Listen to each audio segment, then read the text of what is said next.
it took me saying, I'd rather have 90% or less Hmm. or whatever, and feel like we're in order. And he needed me to say that.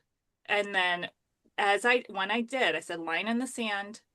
I feel really strongly about this. And PS, I'll be more mindful of my spending and I'll make sure that we're eating on a leaner grocery budget. Like you're not alone. I'm not just leaving you, right? Because when he Yep. was doing a lot more of and we're in a season again, he's doing a lot more of the financial, like he's the one that's working. And so um having my not only support but kind of like determination was the key in the lock that he needed, and now it's a part of our rhythm, and it just shifts that whole atmosphere where it's like, there's something about having that. I love that you have that blessing fund, just this pot of money. Like Hmm. yesterday I was like, hey, there's someone that's really in need, can we put our tithe there? It's like, yeah, sure. It's like free money, right? It's just so fun. Who needs Yes. it, Lord? Who needs it? And it Yes. creates that abundance where there's just So this good. feeling of there's enough and more than enough. So good. Yeah. Yes. Would you add anything as the husband to any wives that are in this position of like, we're just not quite on the same page? I want to, he doesn't, or like, I'm scared he's not, anything that you would add from your perspective?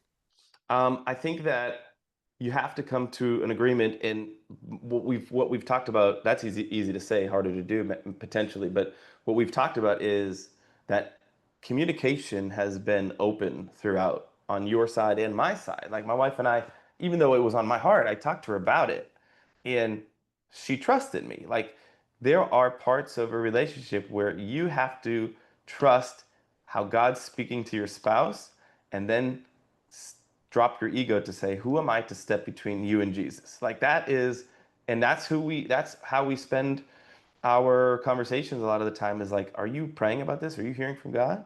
And if she says, yeah, I really feel like he's strongly leading me in this direction, then I'm like, then it doesn't matter what I think. Then I'm on board. And this is how this goes. And we actually have that rule that we've put in place for our blessing account, where it's like, if you feel called to use that money, not because you're selfish, but because like God's calling you to use it on somebody, whatever that looks like, we cannot say no to that.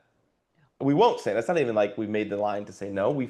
It's really about like, if you're in communication with God and his calling on your life, we got married because our dreams are now each other's dreams. Like your dreams are mine, mine are yours. And if God's moving you in a direction, then I fully support it. And I'm not going to step between that, because I've tried to drive the bus and it always crashes eventually. It might take 20 years, but it does.